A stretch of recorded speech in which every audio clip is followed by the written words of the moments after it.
만 놓치고 가기 아까우니까 124페이지 제일 위에 보면 한 족가로 1번 나오죠. 그 한 족가로 1번에 보면 언약 자손들의 범죄가 나와요. 근데 그 언약 자손들의 범죄 그 앞에 가로 없는 1번이 뭐냐면 여기 나오잖아요. 자손의 보호 형통. 언약 자손을 보호하고 형통케 하신다. 형통케 하는데 어떤 자손? 범죄하는 자손들. 이런 데가 이제 참 깊이 있는 내용들이에요. 뭐 하나님 잘 경외하고 순종하고 뭐 어떻게 하니까 하나님이 보호하고 형통케 하는 게 아니라 아들놈들이 다 범죄했잖아요. 그 죄 없는 동생을 팔아먹는 거 무서운 죄 아니에요. 유괴죄인데 유괴죄. 그렇게 범죄를 했는데 마지막 이제 요셉하고 만나죠. 애굽에서 만나서 형들이 벌벌 떠니까 야 이거 우리가 팔아먹었으니 그 팔아먹은 요셉이 저렇게 총리가 돼서 권력을 가지고 있으니까 우리는 죽었다 하고 벌벌 떠는데 요셉의 말 보십시오. 요셉이 뭐라고 그러나 형님들은 나를 해하려 했으나 나를 해하려고 나를 팔아먹었지만 하나님은 그것을 뭘로 바꿨다?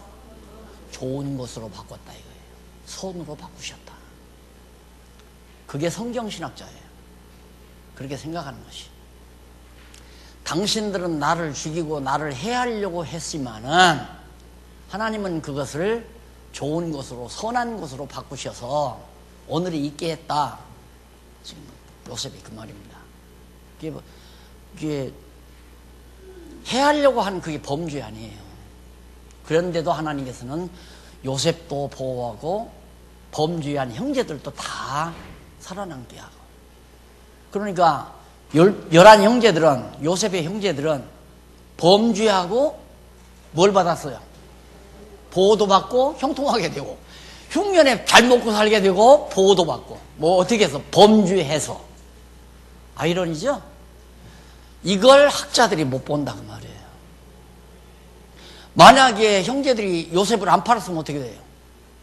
다 죽어요. 그냥 흉년통에 다 그냥 배고파 죽는단 말입니다. 언약자손들이. 근데 언약자손들 11형제가 공모해서 누구를 팔아요? 죄 없는 요셉을 팔아먹잖아요. 유괴했다. 무서운 죄죠. 그렇게 범죄를 했지만 하나님은 그걸 좋은 것으로 바꿨다 이 말이에요. 우리들 항상 하나님 앞에 죄지고 살잖아요. 예? 여러분 한번 가만히 이제 이런 성경을 보면서 여러분 생활을 가만히 그때 그것이 내가 왜 그랬나 후회도 많이 했지만 결국은 그걸 하나님이 이렇게 좋은 것으로 바꾸셨구나.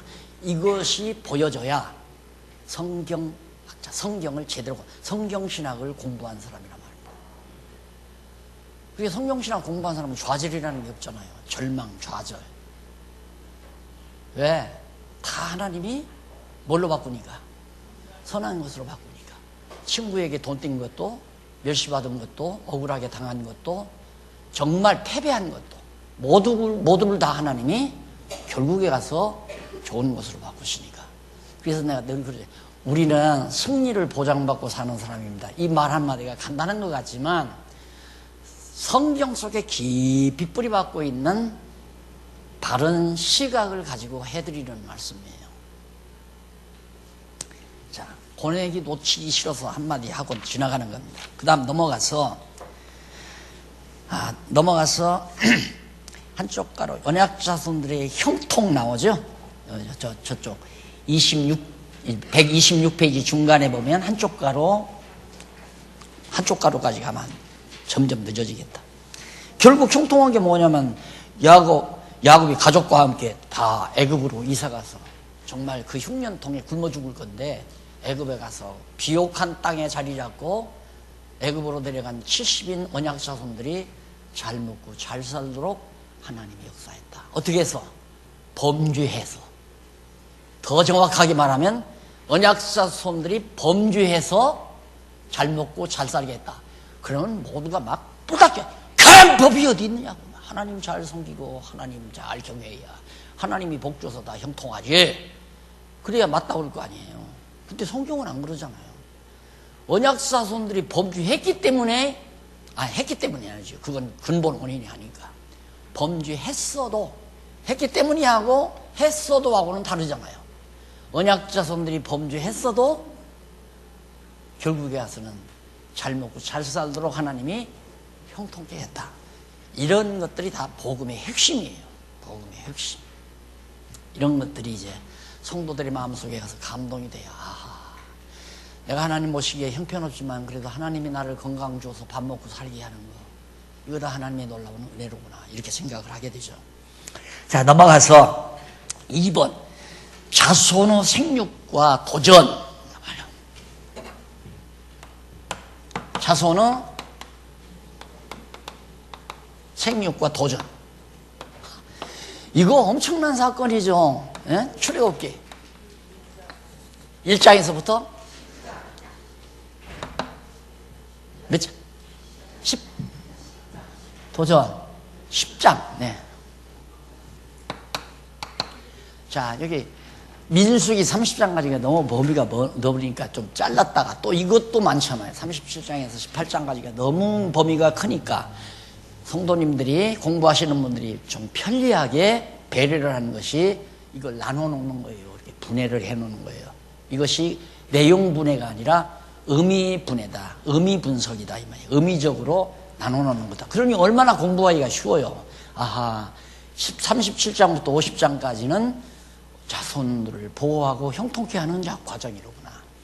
그 다음에 여기서 출애굽기 1장부터 10장까지는 야, 그렇게 형통케 하더니만 그 자손이 생육하고 번성하면서 결국은 그 강대한 애굽을 향해서 도전하도록 하나님이 하신다.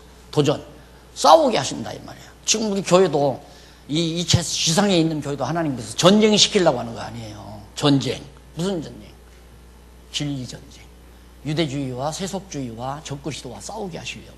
그러기 위해서 말씀으로 무장하고, 그 다음에 생활로 무장하고, 말씀을 깨닫게, 교회의 진리를 깨닫게 해서 은사 따라 생활하게 하고, 그러므로 체제가 딱 갖추어져서 이루어져 갈 때 전쟁이 시작되는 거죠. 도전이 시작된다, 이 말입니다. 마찬가지로 애굽에 가 있는 언약 자손들도 이렇게 하나님이 보호하고 형통케 해서 그 자손이 생육하고 번성할, 이거 생육하고 번성할 때도 막 얼마나 방해가 많아요.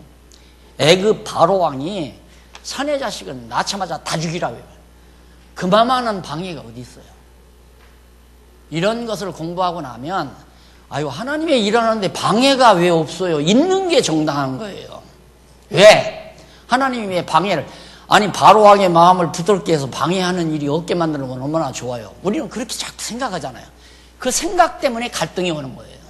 그렇게 생각하지 말고, 하나님은 당신의 뜻을 이루어 가시는데, 그게 뭐냐면 자손 언약을 성취해 가는 이 뜻을 이루어 가실 때 언약 자손들을 번창케 하고, 그리고 번창케 하는 과정에서 그 자손을 보호하고 형통케 하는데, 생육하고 도전하는데, 이 내용을 보면 계속 방해꾼이 나와요. 생육하고 번성하는데도 바로왕, 애굽의 바로왕으로 와요. 사내자식 다 죽여라. 그러니까 모세를 낳아서 바구니에 담아가지고 바다에, 강에다가 띄우잖아요.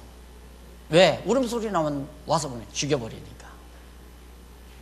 왜 그래? 하나님이 왜 그렇게 가만놔두나? 너들 능력으로 되는 거 아니다. 내가 다 한다.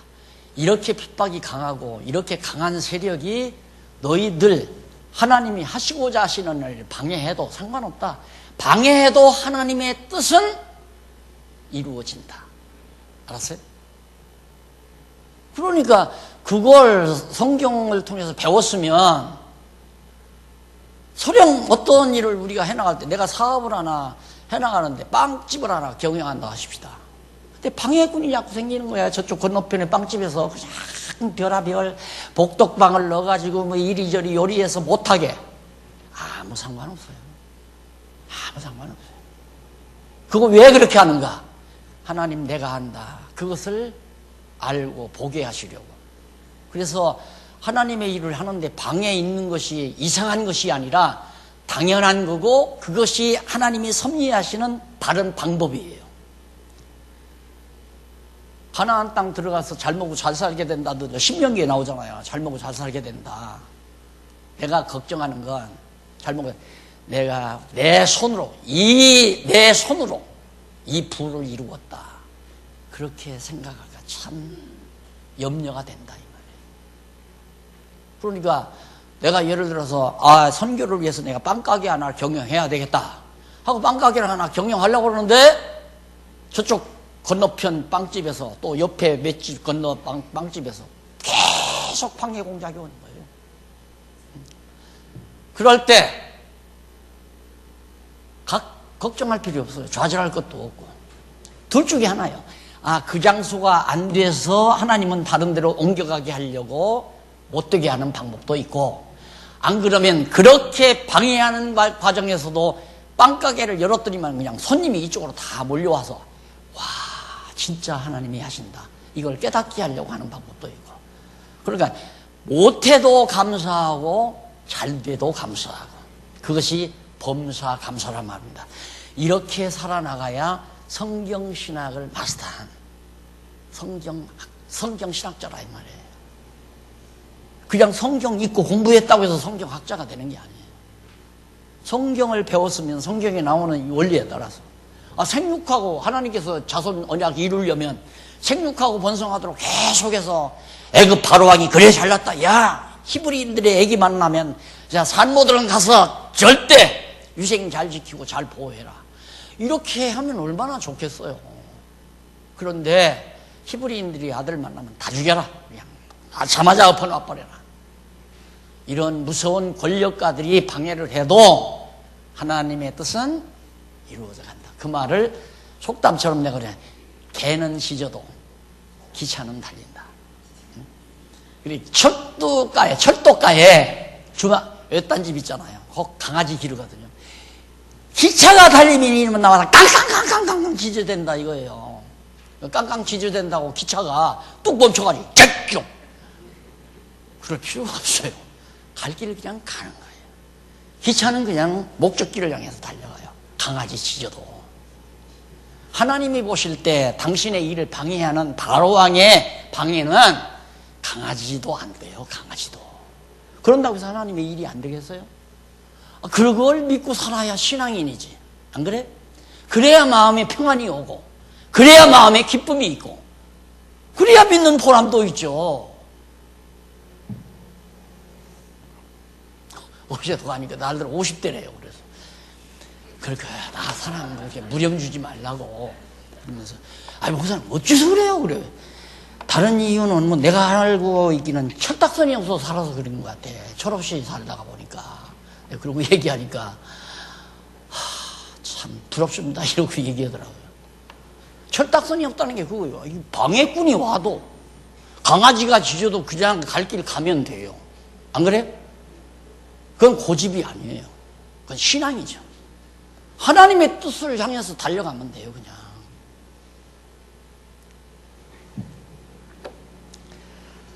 그래서 자손 생육 도전, 자손의 생육과 도전할 때 대충 말씀드렸죠? 그래가지고 결국은 모세가 갈대상자에서 구출받잖아요.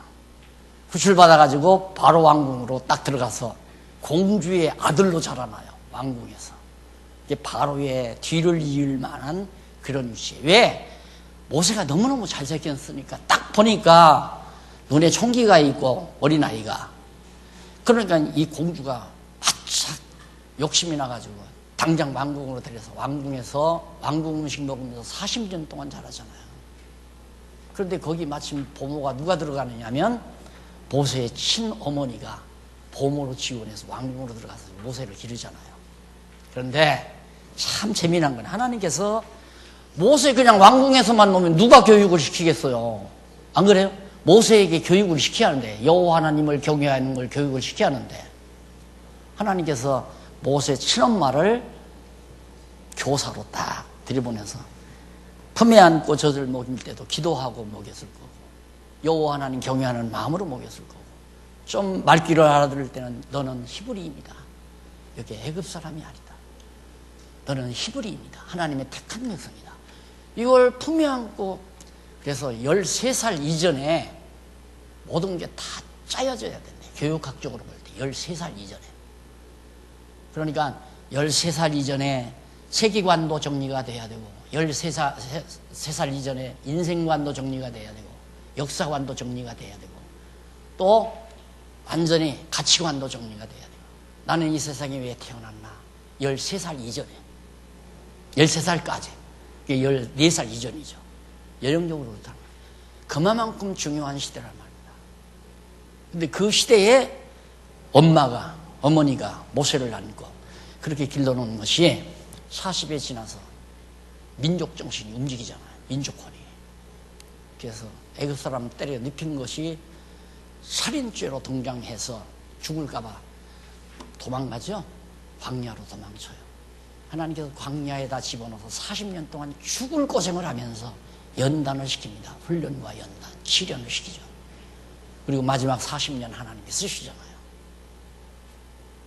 그러니까 하나님이 나를 나되게 하는 방법이, 요셉을 보아도 초년 호화롭게, 요셉도 그랬죠. 초년 호화롭게, 모세도 초년 호화롭게, 중년에 모진 고난, 말년에 가서 하나님께서 합당하게 쓰는 일꾼으로서 사명 다 감당하고 하나님께 가잖아요. 모압 평지에서. 야도 바로 우리를 이 땅에 보는 겁니다. 적어도 그렇기 때문에 우리 나이가 지금 요즘엔 뭐 100세 하나다니까 100세를 3등분을 하면 대략 그렇습니다. 30세까지 고생을 했다. 30대에서 살림을 이루기 위해서 60대까지 정말, 아니요, 30대까지 부모 밑에서 잘 살았다. 근데 중년 30년은 살림을 이루느라고 고생 많이 했다. 6, 70년 넘어서 마지막 100년을 향해서는 하나님의 일을, 나는 이 일을 위해서 태어났다. 확실하게 하나 걷어잡고 생명 다해서 그걸 위해서 살다가 가는 게 인간이 바르게 사는 방법이 아닌가. 모세를 보아도 그렇고 요셉을 보아도 그렇고, 그냥 형통하게만 사는 게 아니라, 형통한 것도 왜 형통케 하시나. 요셉도 바로 왕궁에 들어가서 총리가 됐지만 하나님께서 나를 총리를 왜 시켰나? 애굽의 총리를 왜 시켰나? 내 형제들을 구원하기 위해서, 언약 자손들을 구원하기 위해서, 보호하기 위해서. 그게 사명을 알잖아요. 그게 은사예요. 내가 할 일이 뭔가를 아는 것이. 그리고 그 모세 엄마가 얼마나 참 멋있는 교육가예요. 그래서 이 종교교육은 더더구나 그렇습니다. 이거 지금 일반 사회교육이라는 건 밥 벌어먹기 위한 기술을 가리키는 거예요. 그건 교육이 아니에요. 경쟁하기 위한 수단 가리키는 거예요. 진짜 교육이야말로 정말 진리 안에서 성경 말씀으로 부모들이 품에 안고 젖 먹이면서부터 철 들기 전에 미리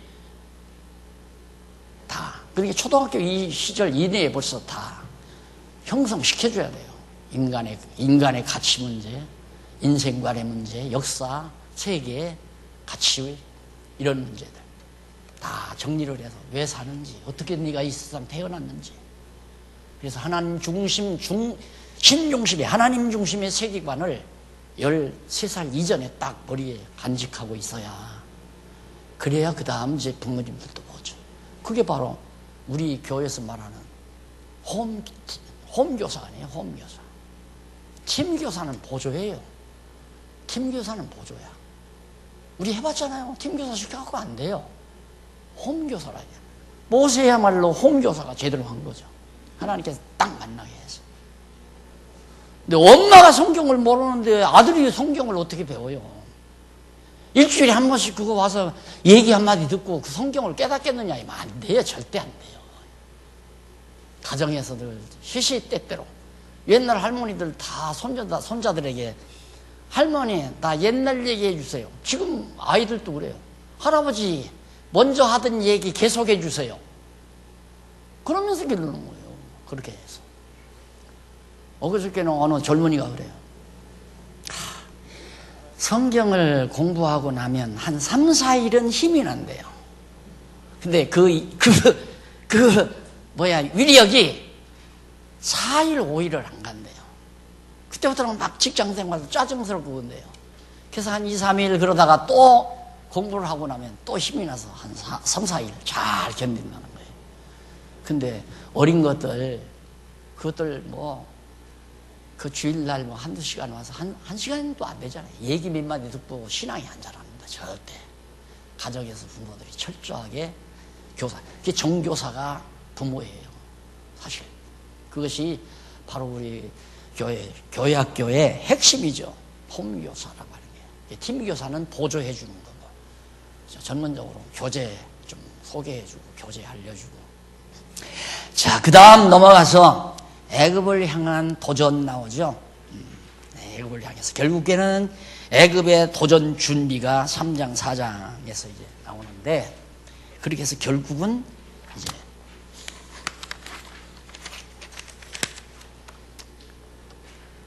10장까지 나와. 생육과 도전. 결국은 이제 모세가 하나님께 부름받아가지고 바로왕한테 가잖아요. 아브라함과 이삭과 야곱의 하나님께서 모세에게 나타나, 너는 너희 열조 아브라함과 이삭과 야곱의 하나님 나다. 내가 누구냐면 아브라함과 이삭과 야곱의 하나님, 그들에게 언약한 여호와다. 너는 가서 내 민족 애굽에서 구출해라. 광야에서 고생하는 모세를 불러가지고 명령을 하죠. 이게 모세가 이제 바로왕한테 가잖아요. 이게 도전이에요. 놔놔라. 이제 우리나라 하나님께서 약속한 땅에 가서 우리는 여호와 하나님 경외하고 살겠다. 어달라. 하나님께서 딱 그렇게 보내놓고는 또 하나님이 참 묘하죠. 하나님께서 바로왕의 마음을 강팍하게 만들어가지고 노하게 만든다요. 모세가 낙심해가지고 또 그러니까, 모세야 가라 그래요. 바로왕이 저렇게 자꾸 한대. 걱정하지 마, 내가 할 테니까 가봐. 가서 하면 그래 알았다, 놓아주마. 그러고 허락받고 나오면 또 놓. 그걸 몇 차례? 10차례나 그러잖아요. 이런 걸 보면 우리 하나님의 사람들은 낙심이 필요가 없어요. 낙심하면 안 돼요. 하나님의 뜻은 안 되는 것 같아도 된다는 거 확실히 알고. 나는 지금 사실 처음 우리 교회 장안동서 시작하면서 이런 날이 오리라고 상상도 못했어요. 그때 당시로 그냥, 그리고 이렇게 이제 교재를 써서 강의를 하고 전 세계로 30여 개국에 방영이 되고 하루에 1,200, 300명이 접속을 해서 성경을 공부하고, 이건 꿈 같은 얘기예요. 꿈 같은 얘기. 하나님이 그렇게 해가시잖아요. 누가 그렇게 하려고 난리쳐서 그런 게 아니에요. 여러분, 중국 교회가, 여기 중국 목사님 아시지만 중국 교회가 저렇게 지금 1억 5천인지 2억인지 저기 예수를 믿는 거, 어느 총회가 있고 노회가 있고 당회가 있어서 그런 거 아니에요. 성령께서 딱 역사하시니까 성경도 잘 모르지만 예수 그리스도의 이름 의지하고 막 모여들잖아요. 사람의 힘으로 되는 거 아니에요. 그렇게 잘난 척하면 안 되니까 누구라도. 박용기 저도 잘난 척하면 안 돼요. 그런데 항상 조심하죠. 야, 이럴 때 내가 잘난 척하면 안 되지. 왜? 요즘 잘난 척 얼마나 하잖아요. 잘못하면. 한국교회 목사님들이 자꾸 이제 모여드니까. 그래. 막 그동안 나 억울하게 많이 했잖아. 이렇게 생각할 수도 있잖아요. 그런데 그게 얼마나 고마운지. 날 이단이라고 목자르고 이단이라고 막 열심히 했. 그거 안 했으면 오늘의 교재가 안 나왔죠. 그래서 진짜 고마워요. 그러니까 하나님이 낮춰서 일하게 하고 10시 밖에 해서 일하게 만드시고, 그리고 일은 하나님이 해가시고, 인간이 자기 하려고 그러면 하나님께서 그래 네 마음대로 한번 해봐라 내버려두는 거예요. 그게 사울이에요. 인간들이 야 네가 왕만 되면 우리나라는 편안하게 잘 산다. 너 왕 되라. 그래서 사울을 왕 시켜놓으니까 블레셋에 나도 천물 잃지 못하고 나라가 다 망하기 직전에 들어가잖아요. 거기가 이제 망한다 할 그때가 바로 다윗이 승리할 때예요. 가장 약한 다윗을 들어서 하나님이 승리하게 만들잖아요. 그래서 하나님은 강한 자 안 붙들었어요. 잘난 자 안 붙들어 쓰고, 못나고 나약한 자를 들어서 강한 자를 부끄럽게 하는 거죠. 그래서 자손의 해방과 승리 3번에 나오죠. 자손은 해방, 승리. 이게 다 의미예요. 의미. 내용 분석이면 애굽에서 이스라엘 백성들이 이제 애굽에서 이제 종에서 노임 받아서 홍해 건너 나오는 장면 아니에요. 근데 여기 이는 언약 자손의 해방과 승리, 생육과 도전, 그다음 보호와 형통. 하나님이 보호하고 형통케 해서 생육하고 도전하게 해가지고 거기서 해방받아 최종적으로 승리하게 한다. 그래서 언약 자손은 반드시 승리한다. 여호와 하나님을 의지하는 언약 자손은 반드시 승리한다. 이게 성경 어디를 봐도 나타나는 거란 말입니다. 자기가 싸워서 이기려면 안 돼요. 이 승리가 뭐 이스라엘 백성들이 싸워서 됐습니까? 하나님께서 그냥 마지막 애굽의 장자들을 그냥 다 몰사시켜버리니까, 죽여버리니까 그때야 바로가 손 들고 나가라. 그래서 나왔는데 그래도 강팍해가지고 군대들을 뒤쫓아 보내잖아요. 앞에는 홍해바다가 딱 가로막혀 있어요. 뒤에는 애국 군대가 막 군마들이 쫓아 들어와요. 진퇴양난이죠. 그래도 좌절하면 안 돼요. 앞으로도 갈 수 없고 뒤로도 물러갈 수 없이 절박한 상황이 있어도 주저앉지만 말라. 여러분 많이 나한테 들었죠? 목사님 어떻게 해요? 주저앉지만 마. 내가 그래요. 단마디가 주저앉지만 마. 그 말이 내가 뭐 연구해서 찾아낸 말 아니에요. 그냥 성경에 다 있어요. 얼마나 이거 앞으로 가자니 홍해바다, 뒤에는 애국 군대들이 막 군마들이 쫓아오고 이제 다 죽잖아요. 완전 절망이죠. 그때가 바로 하나님의 하시는 일을 볼 수 있는 순간이에요. 하나님 뭐라고 그래요? 모세야, 내 하나님, 너는 가만히 있어라. 하나님 하시는 일을 보라. 나 근래에는 목사님 가만히 있어요. 그 말 많이 들어요. 맞는 얘기죠. 10번도 맞는 얘기죠. 가만히 있어라. 네. 그 말은 하나님 하시는 일을 보시오. 그 말이나 똑같잖아요. 그러니까 그렇게 해서 하나님께서 언약 자손을 번창시키는 과정이 딱 나오잖아요. 그리고 나서 여기가 이제 어디입니까? 자손 해방과 승리가 11장에서부터 18장까지 결국 애굽에서 해방받아서 홍해바다를 건너게 되죠. 애굽 군대들은 다 죽어버리고. 자, 그 다음 넘어가서 이 신광야로 넘어가죠. 넘어가는데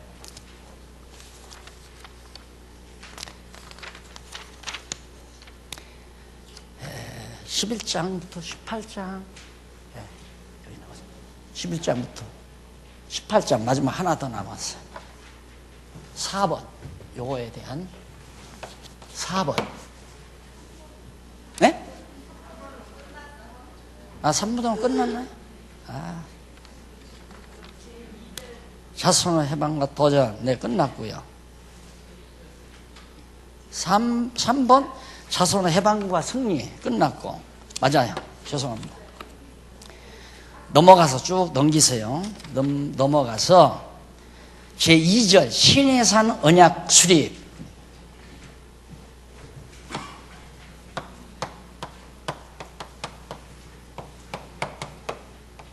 언약 수립. 이게 이제 출애굽기 11장이죠. 19장. 19장에서부터 그 이하 레위기까지. 출애굽기 19장에서부터 레위기까지가 분량이 많잖아요. 이걸 우리 성도님들이 공부하면서 한꺼번에 이해한다는 게 참 어렵단 말입니다. 보통 어려운 게 아니에요.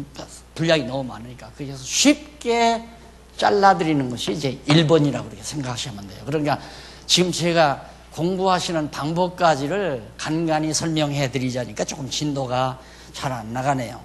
자, 그러면 첫 번째 언약 수립. 자, 언약을 하나님께서 이제 백성들을 데리고 나왔으니까 백성들과 언약을 맺어야 돼요. 내가 어떻게 해주겠다. 예수님이란다. 여호와 하나님께서 그렇게 말씀을 해야 되잖아요. 애굽에서 나오는데 그럼 우리는 어떻게 삽니까? 땅도 없고 어떻게 살아야 될 방법도 없고 농사 짓는 것도 없고 어떻게 살아야 됩니까? 하나님께서 시내산에다 데려놓고 내가 이렇게 해주마. 너희는 이렇게 해라. 하고 다 언약을 수립하는 내용이 나오는데, 이게 출애굽기 19장부터 레위기까지예요. 자, 첫 번째로, 이게 첫 번째 언약 수립. 그것이 출애굽기 19장에서부터 33장까지. 두 번째. 예, 이건 두 번째 언약 수립이죠. 그러면 출애굽기 34장이죠. 넘어갑시다. 넘겨봅시다. 쭉 넘어가서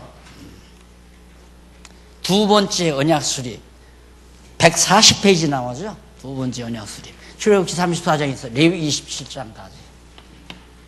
레위기 27장까지. 자, 첫 번째 언약을 해서 십계명을 줬어요. 모세한테 시내산에 올라오라 해서 너희는 이렇게 해라. 애굽 땅 종되었던 집에서 인도하여 내신 여호와 하나님 기억하고 살도록 십계명을 다 주면서 가지고 내려가라고 했다면 나는 여호와니라. 내 이름은 여호와니라. 여호와 하나님 잊어버리지 않게 이제 우선 하는 방법을 다. 그래서 십계명이라고 하는 것은 여호와 하나님이 잊어버리지 않게 하는 방법이에요. 요건. 그러니까 그 계명을 줬는데 가지고 딱 내려와 보니까 모세가 시내산에 올라가서 안 내려오니까 백성들이 아우성이라. 우리를 여기다 데려다 놓고 지도자 모세는 어디로 가느냐 하고 막 모세를 원망하고 난리를 치니까 아론이죠. 아론이 어떻게 거들 잡을 수가 없으니까 야 너희들 뭐 가지고 있는 거 있냐, 뭐 금반지도 가지고 금고리도 가지고 다 갖거라. 가져다가 그걸 갖다가 금송아지 만들어 놨잖아요. 이걸 섬겨라 여기다가. 왜? 애굽에서 그 짓을 했으니까. 애굽에서 우상 섬기며 살았기 때문에 아직 하나님께서 어떻게 살라고 언약을 안 줬으니까 우선 아론으로서는 우상이라도 만들어 놓고 백성들이 어떻게 섬기게 만들어야 한단 말입니다. 그래서 이게 종교라고 하는 것은 뭐 믿고 안 믿고가 없어요. 인간은 다 본질적으로 종교인이에요. 다. 근데 문제는 무속 종교인이냐 진짜 참 종교인이냐 요 차이뿐이지. 조상신을 섬겨도 섬기고 저 아버지를 섬겨도 섬기고 능력 있는 동창을 섬겨도 섬기고 다 뭘 바라보고 의지하고 사는 그게 종교심이란 말입니다. 광야에 와서 땅도 없지 집도 없지 허벌판에서 백성들이 얼마나 당황했겠어요. 야 우리 어떡하란 얘기냐. 원망이 막 쏟아지니까 아론이 금송아지 만들고 여기다 제사 지내라. 모세가 십계명판을 받아가지고 내려와 보니까 그 모습이라. 그냥 십계명판을 던져버렸잖아요. 깨져버렸어요. 그게 첫 번째예요. 이거 실패랍니다. 이렇게 해서 다 숲으로 돌아가 버리고, 그러니까 하나님께서 다시 이제는 네가 돌판 만들어 봐라. 하나님께서 돌비서 모세가 만들어 가니까 거기다가 십계명을 써주고 거기에 따르는 자세한 규례들을 쭉 설명하는 게 레위기 27장까지 나와요. 그래서 나오는데 여기서 한 가지 잠깐 언급하고 있는 거는 율법, 그러니까 율법이죠. 계명.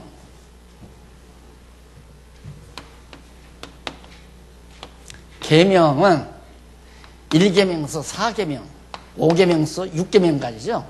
근데 1계명서 4계명까지를 자세하게 지키는 방법이면 규례예요. 규례. 그 다음 5계명서 10계명까지.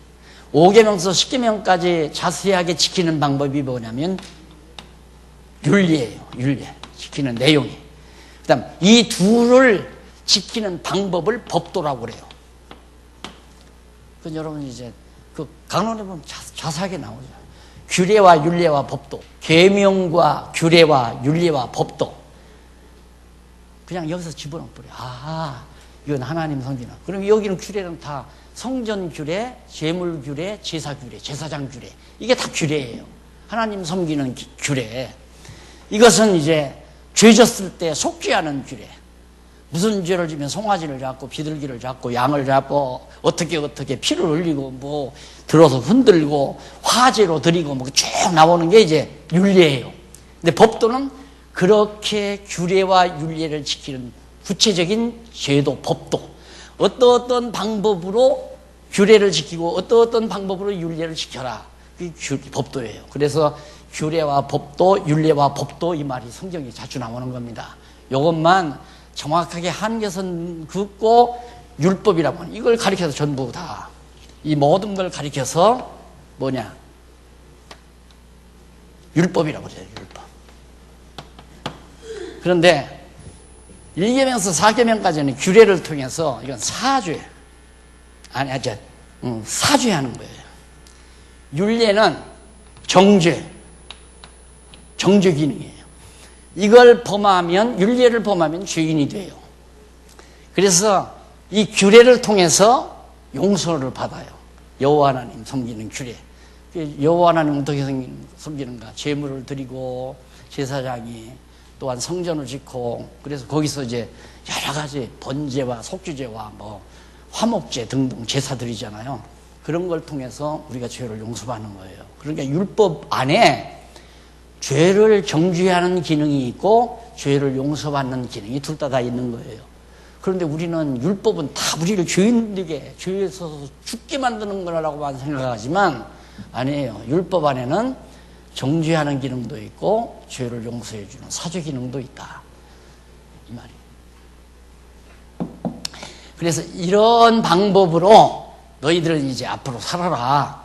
그래서 언약을 수립하는 내용이 레위기 27장까지 나오고, 그 다음에 이제 넘어가서 쭉 넘기십시오. 넘어가면 가로 없는 3번이 나오죠.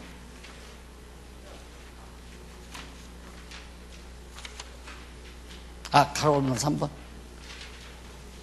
레위기 27장이 끝입니까? 여기. 그러면 27장 쓸 필요 없죠. 레위기까지.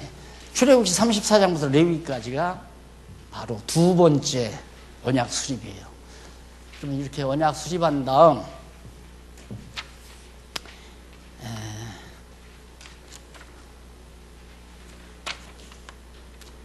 제3장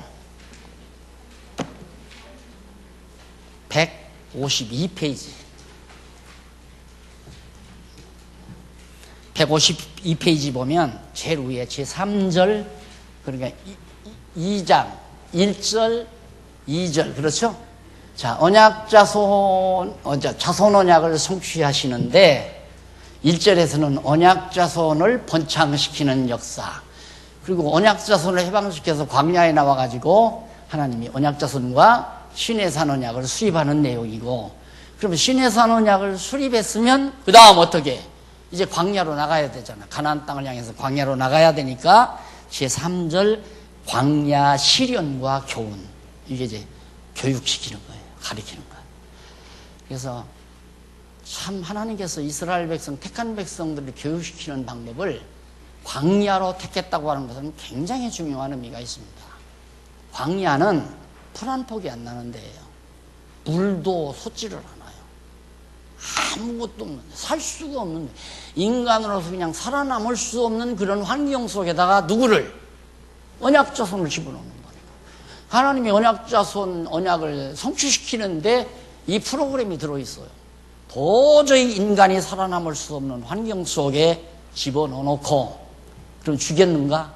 거기서 40년 살게 하잖아요. 40년. 놀랍죠? 왜? 너 능력으로 못 살아, 임마. 그 말이야. 너희 능력으로 사는 거 아니야. 땅을 바라보면 도저히 소망이 없어요. 그러니까 여호와 하나님 기억하기 위해서 언약을 수립했죠. 그럼 내가 이렇게 하니까 이렇게 살아라 했으면, 우리는 여호와 하나님만 바라봐야 되겠다. 하늘만 보라 이 말이야. 하늘만. 그래서 하늘을 보는 것은 여호와 하나님을 잊어버리지 않고 기억하는 거죠. 그럼 하늘을 보면 뭐가 생기는가? 낮에 보니까 불기둥이 딱 움직여. 그럼 가라 그 말이야. 불기둥 따라서 가라. 아니 죄송해요. 낮에 불기둥이 가요. 그러면 움직이면 따라가야 돼요. 또 하늘을 보니까 불기둥이 나타나요. 밤에. 그럼 한밤중이라도 자다 말고 일어나서 또 떠나야 돼요. 또 배가 고파요. 그럼 땅에서 이렇게 뒤지지 말라. 땅 봐야 먹을 거 안 나온다 이거예요. 하늘을 봐라. 하늘에 뭐가 나와요? 매일 만나가 내려오잖아요. 나 같은 욕심꾸러기는 한 번 가서 일주일 다 걷어올 수도 있잖아요. 예? 날들아 욕심 많으니까. 예. 일주일 다 필요 없는 일. 예, 다 필요 없는 일. 여러분, 돈 많은 사람이 죽을 때 옛날 사람들은 아쉬우니까 왕궁에서 막 쓰던 뭐 금그릇이며 보석이며 이런 것들을 무덤 쓸 때 갖다가 그 곁에다 다 넣어줬잖아요. 가지고 가라고. 그래서 도굴꾼들이 갑부가 되는 거지. 그런 거 하나 발견하면 그냥 갑부가 되는 거지. 금가락지도 나오고, 금비녀도 나오고, 뭐 금그릇도 나오고. 필요 없는 거예요. 그것이 일용할 양식을. 매일 여호와 잊어버리지 말라고. 여호와 하나님 바라봐야 먹을 것이 온다고. 근데 우리는 지금 어떻게 돼요? 농사 지니까 먹을 것이 땅에서 나오는 거예요. 그냥 땅만 보고 사는 거예요. 땅만. 여호와 하나님 잊어버리고. 그래서 불행한 거죠. 그래서 이제 3절로부터 3절에 나오는 시련과 교훈 내용 속에서 그 민수기 전체가 1장에서 30장까지. 2절이죠. 여기가 2절이죠. 3절이죠. 제 3절. 광야의 시련과 교훈. 자, 민수기 30장까지. 자, 그럼 보세요. 1장에서 30장까지. 여기서부터 장을 한번 엮어보세요. 자손 언약 성취 섭리. 하나님께서 아브라함과 이삭과 야곱에게 자손 준다고 언약했으니까 그 자손 언약대로 하나님께서 이루어 주겠다 그 말 아니에요. 그럼 어떻게 이루어 주시는 역사 섭리를 해가시나? 첫째, 언약 자손을 번창케 해요. 막 애굽에서의 생활 아니에요. 번창한 다음 두 번째, 제2절 나오죠? 애굽에서 나오기 위해서 시내산에서 언약을 수립해요. 이제 가나안 땅 들어가서 살 수 있는 방법, 생활 방법. 내가 이렇게 너희들을 살게 해주겠다. 그 약속을 하는 거예요. 그리고 언약 수립을 해놓고는 그 다음 광야에다 잡아 돌리잖아요. 내가 늘 그래.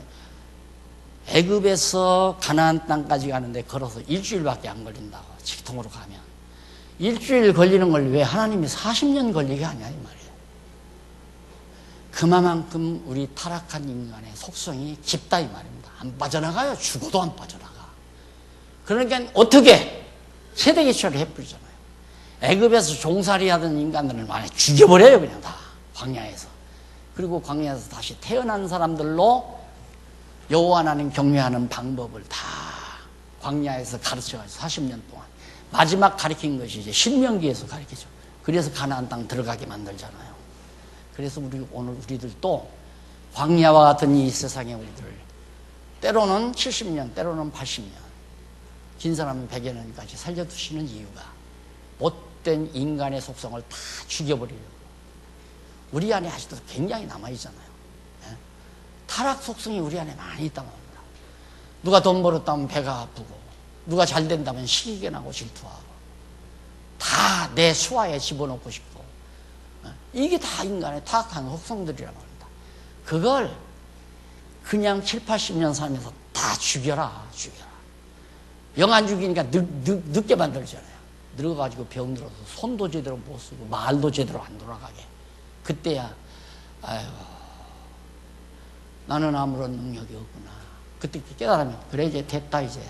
그래서 데려가는 거 아니에요. 그러니까 맥 풀리고 말 못하고 그냥 어눌해지기를 바라지 말고 아무리 건강하고 아무리 힘있게 만들어서도 나는 아무것도 아니로소이다.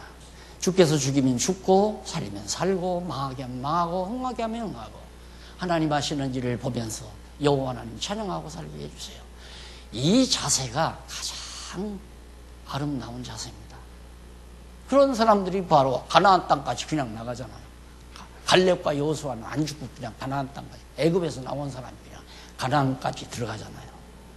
40년 고생 중에도 오직 여호와 하나님 의지하고 사는데 그런데 가다가 광야에서 가데스바네에서 가나안 땅 정탐꾼 12 보내니까 다 반대하잖아요. 12명 중에 10놈이 반대해. 10놈이 반대하는데 두 사람만 갈렙과 여호수아만 가자. 여호와 하나님이 언약했으니까, 땅을 언약했으니까 언약의 땅으로 가자. 우리를 여기다 죽이려고 왔느냐. 막 백성들이 모세를 원망하고 난리를 쳐요. 하나님께서 그냥 불뱀 내려서 다 죽여버리죠. 많이 죽이잖아요. 그게 광야 생활입니다, 여러분. 그러니 우리가 이 광야와 같은 세상에서 가장 지혜롭게 사는 방법은 여호와를 경외하며 사는 것. 이것이 지혜의 근본이에요. 지식의 근본도 여호와를 경외하는 것이고, 이렇게 살아가면 결국 광야를 무사히 통과하게 되는 겁니다. 그래서 광야의 시련과 교훈 내용이, 민수기 내용이 다음 시간에 잠깐 여기 간단하게 정리하고 다음으로 넘어가도록 약속하면서 오늘 강의 여기서 마무리합니다. 기도하십니다. 살아계신 하나님 아버지, 오늘 또 하나님의 놀라운 역사 섭리를 살펴봤습니다. 우리 주변에서 지금 눈뜨고 볼 수 있게도 역사하시는 하나님 아버지, 이스라엘이 그 좁은 땅에 지금 현재 살고 있습니다. 그런데도 우리는 여호와 하나님을 잊어버리고 내 생각대로 살려고 하는 어리석음을 그냥 간직하고 있습니다. 주여, 겸손한 마음 주시고 마음의 평안 유지하게 하시옵소서. 예수님 이름으로 기도드립니다. 아멘.